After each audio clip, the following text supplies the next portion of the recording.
Now this is a video I've been wanting to make for a while, so welcome to the official vegan bodybuilding shopping haul, where I'll be taking you through some essential foods that I like to use for vegan bodybuilding, and in a follow-up video I'll be showing you how I prepare it and do all the meal prep, and there'll be links to that at the end of this one and also in the description, so if you would like to check it out, please do. So this isn't going to be an exhaustive account of everything I buy, although it covers a lot of the stuff I generally eat, so I hope it's informative and helps out anyone wondering what to buy when vegan bodybuilding.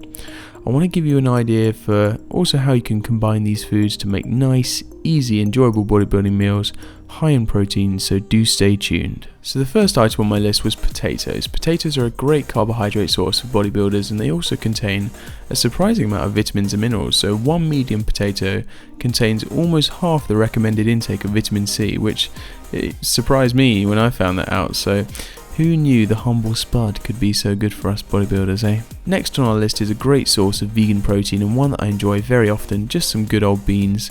And there are so many to choose from, as you can see, also some lentils up there, but since we're looking to minimise costs, for anyone on a budget, we'll just get the cheapest ones for now. So the ones I chose were red kidney beans. Now these aren't in any special sauce, they just come in water, so to make the meals taste a little better, what we're going to do is also add some mixed beans, as you'll see in a second, and the mixed beans come in a tomato sauce.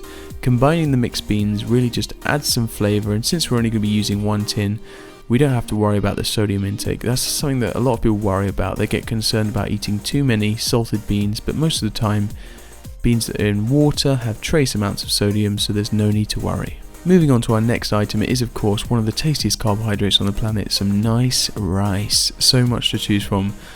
I enjoy white basmati the most, and a lot of people will argue that brown rice is better because it has a lower glycemic index, but the reality is that glycemic index is only relevant if you're only eating that one carbohydrate source on its own and not combining any food. So yes, if all you ate were, white or brown rice on its own, brown would be quote unquote better for blood sugar levels, but in reality I always combine my rice with a protein source and a vegetable, which slows absorption down anyway, so glycemic index is not as important.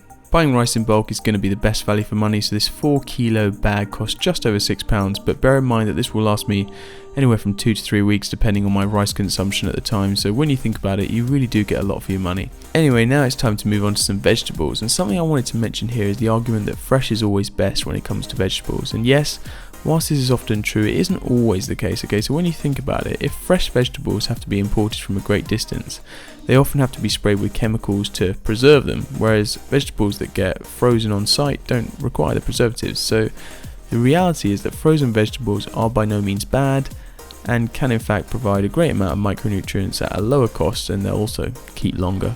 So that's why I go for them.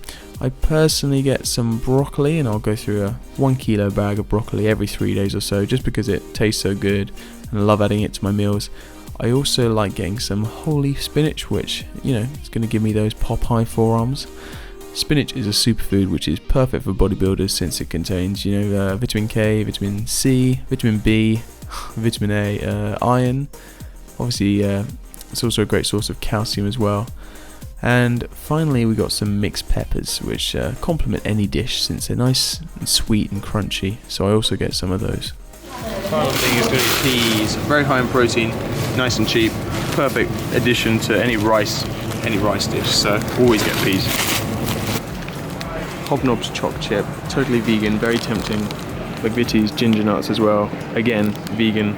But abs are made in the kitchen, and sometimes they're also made in the supermarket.